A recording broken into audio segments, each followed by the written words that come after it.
ಅರೆ ಓಂ. ಎಲ್ಲರಿಗೂ ನಮಸ್ಕಾರ. ಸಣ್ಣ ಕಥೆ, ಒಳ್ಳೆಯ ಸಂದೇಶ. ಒಬ್ಬ ವ್ಯಕ್ತಿ ಏನು ಬೇಕಾದರೂ ಮಾಡಬಹುದು. ಒಬ್ಬ ವ್ಯಕ್ತಿ ಮನಸ್ಸು ಮಾಡಿದರೆ ಬಹಳಷ್ಟು ಕೆಲಸ ಮಾಡ್ಬೋದು. ಇದನ್ನು ನಾವೆಲ್ಲ ತಿಳ್ಕೊಳ್ಬೇಕು.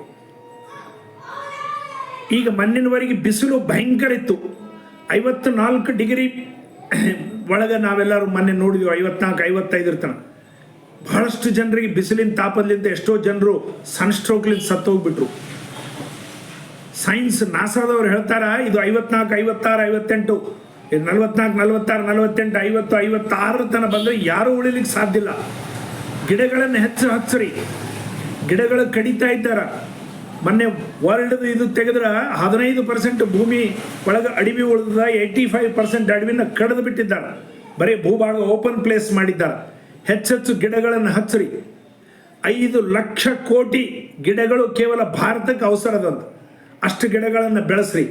ಅದಕ್ಕೆ ನರೇಂದ್ರ ಮೋದಿ ಅವರು ಹೇಳ್ತಾರೆ, ನೀವು ಬಾರ್ಡರ್ಗೆ ಬಂದು ದೇಶ ಸೇವಾ ಮಾಡೋದು ಬೇಕಿಲ್ಲ.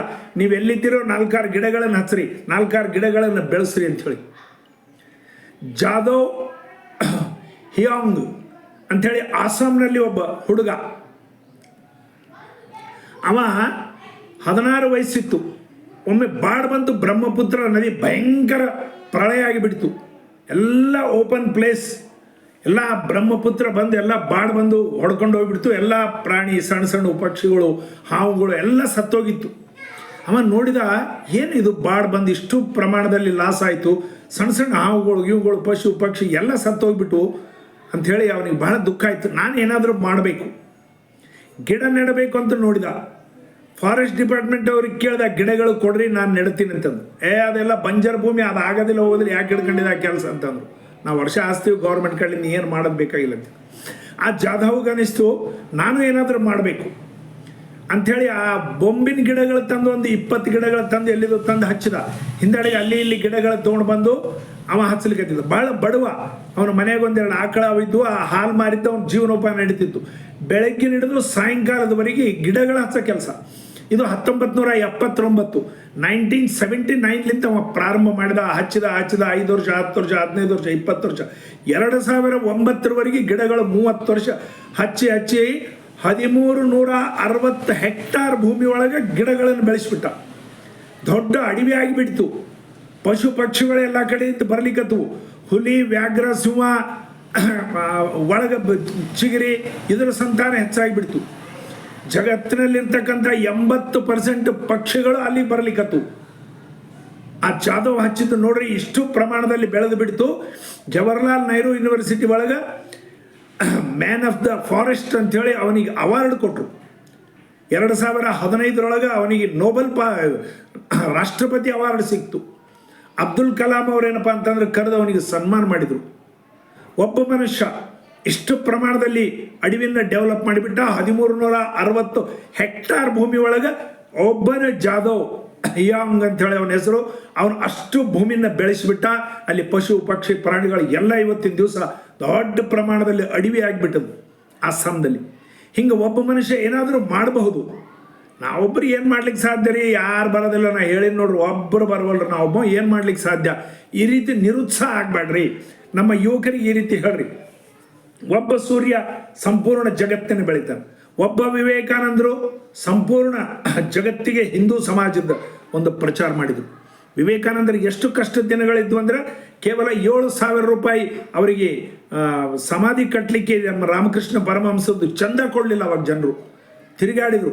ಅವರು ಇದಕ್ಕೆ ಹೋಗ್ಬೇಕಾಯ್ತು ಅಮೇರಿಕಕ್ಕೆ. ಮೈಸೂರು ಮಹಾರಾಜರು ರೊಕ್ಕ ಕೊಟ್ಟರು. ಆ ರೊಕ್ಕ ಸಹಿತಿದ್ದಿಲ್ಲ. ಎಲ್ಲಿ ನೋಡಿದಲ್ಲಿ ವಿವೇಕಾನಂದ ದೊಡ್ಡ ಮೆಮೋರಿಯಲ್ ಟ್ರಸ್ಟು ಲಕ್ಷಾಂತರ ಕೋಟ್ಯಾಂತರ ರೂಪಾಯಿ, ಅವ್ರ ಜನ್ಮದಿನಕ್ಕೆ ಕೋಟ್ಯಾಂತರ ರೂಪಾಯಿ ಖರ್ಚು ಮಾಡಿಬಿಡ್ತಾರೆ ಜನರು. ಅಂಥ ಪರಿಸ್ಥಿತಿ ಅವ್ರು ಜೀವಂತಿದ್ದಾಗಿದ್ದರು. ಅವ್ರು ಒಬ್ಬ ವ್ಯಕ್ತಿನೇ ವಿವೇಕಾನಂದರು ಜಗತ್ತಿಗೆ ಮಾರ್ಗದರ್ಶನ ಮಾಡಿದರು. ಒಬ್ಬ ಶಂಕರ ಭಗವತ್ಪಾದರು 32 ವಯಸ್ಸಿಗೆ ಸಂಪೂರ್ಣ ಭಾರತದ 4 ಮಠಗಳನ್ನು ಸ್ಥಾಪನೆ ಮಾಡಿ ಅಖಂಡ ಭಾರತದ ಕಲ್ಪನೆ ಕೊಟ್ಟರು. ಸಾವರ್ಕರ್ ಒಬ್ಬತ್ತನೇ ಭಯಂಕರ ಕಷ್ಟಪಟ್ಟು ಹಡಗದಲ್ಲಿ ಅವರು ಅಂಡಮಾನ್ ನಿಕೋಬಾರ್ಗೆ ಒಯ್ತಿರ್ತಾರೆ. ಸಣ್ಣ ರಂಧ್ರ ಹೆಗರಿದ್ರೆ ಅದು ಕಾಜ್ ಕಟ್ಟಾಗ್ತದೆ. ಅದರ ಒಳಗಲಿಂದ ಅವ್ರ ದೇಹ ಹೋಗ್ತದೆ. ಕೇವಲ 1.5 ಫೀಟಿಂದ ಒಂದು ಸಣ್ಣ ಕಿಂಡಿ. ಅದು ಕಾಜು ಪೂರ್ಣ ಒಡೆಯೋದಿಲ್ಲ, ಅರ್ಧ ಕಟ್ಟಾಗಿರ್ತದೆ. ಆ ಕೊರೆಗಳೆಲ್ಲ ಮೈಯೆಲ್ಲ ರಕ್ತ ಉಪ್ಪು ನೀರಲ್ಲಿ ಬೀಳ್ತಾರೆ. ಭಾರತ ಮಾತೆ ಬಗ್ಗೆ ಅಷ್ಟು ಅವ್ರಿಗೆ ಕಲ್ಪನಾ. 16 ಕಿಲೋಮೀಟರ್ ಈಜು ಹೋಗಿ ದಡ ಹಿಡಿತಾರೆ, ಮತ್ತೆ ಬಂದು ಬ್ರಿಟಿಷ್ ಸೈನ್ಯ ಅವ್ರನ್ನ ಹಿಡ್ಕೊಂಡೋಗಿ ಮತ್ತೆ ಅಂಡಮಾನ್ ನಿಕೋಬಾರ್ದಾಗ ಇಡ್ತಾರೆ. ಗಾಣ ಎಣ್ಣೆ ತೆಗೆಸ್ತಾ ಇರ್ತಾರೆ. ಒಂದು ಮಳೆಯಲ್ಲಿಂದ ಭಗವದ್ಗೀತಾನ ಕೆತ್ತಿದ್ದಾರೆ. ಇವತ್ತಿಗೆ ಸಹಿತ ಅಲ್ಲಿ ಅಂಡಮಾನ್ ನಿಕೋಬಾರ್ದಾಗಿದೆ ಭಗವದ್ಗೀತಾದ ಶ್ಲೋಕಗಳಿವೆ. ಎಷ್ಟು ವಿಲ್ ಪವರ್ ಆ ಮನುಷ್ಯನಲ್ಲಿ. ಬ್ರಿಟಿಷ್ ಅಧಿಕಾರಿಗಳು 2 ಸಲ ಆಜನ್ಮ ಶಿಕ್ಷೆ ಕೊಡ್ತಾರೆ. ನಗ್ತಾರೆ ಅವರು. ಅವ್ರು ಅನ್ಕೋತಾರೆ ಇವನಿಗೆ 2 ಸಲ ಆಜನ್ಮ ಶಿಕ್ಷೆ ಕೊಟ್ಟದಕ್ಕೆ ಮೆಂಟಲ್ ಸ್ಥಿಮಿತಿ ಹೋಗಿದೆ ಅಂತೇಳಿ. ಅವ್ರು ಹೇಳ್ತಾರೆ ನನಗೆ ಮೆಂಟಲ್ ಸ್ಥಿಮಿತ ಹೋಗಿಲ್ಲ, ನಿಮ್ಮ ಸರ್ಕಾರ ನಮ್ಮ ದೇಶದಾಗ ಅಷ್ಟು ದಿವಸ ಇರೋದಿಲ್ಲ, ನನಗೆ ಸ್ವತಂತ್ರ ಬರ್ತದೆ, ನಾನು ಹೊರಗೆ ಬಂದು ಬಿಡ್ತೀನಿ ಅಂತೇಳಿ. ಎಂಥ ಪರಿಸ್ಥಿತಿಯಲ್ಲಿ ಎಂಥ ವಿಲ್ ಪವರ್. ಒಬ್ಬ ಸಾವರ್ಕರ್, ಒಬ್ಬ ಸುಭಾಷ್ ಬಾಬು, ಒಬ್ಬ ಭಗತ್ ಸಿಂಗ್ ಒಬ್ಬರೊಬ್ಬರೇ ಕೆಲಸ ಮಾಡಿದ್ದಾರೆ ದೇಶದ ಸಲುವಾಗಿ. ಕೇವಲ 70-80 ವರ್ಷದ ಕೆಳಗೆ, 1000 ವರ್ಷದ ಇತಿಹಾಸದ ಪುರಾಣ ಕಥೆಗಳಲ್ಲ. ಇಂಥವನ್ನೆಲ್ಲ ನಮ್ಮ ಮಕ್ಕಳಿಗೆ ಹೇಳಬೇಕು. ಇದರಲ್ಲಿಂದ ಮಕ್ಕಳು ಪ್ರೇರಣೆ ಆಗಬೇಕು.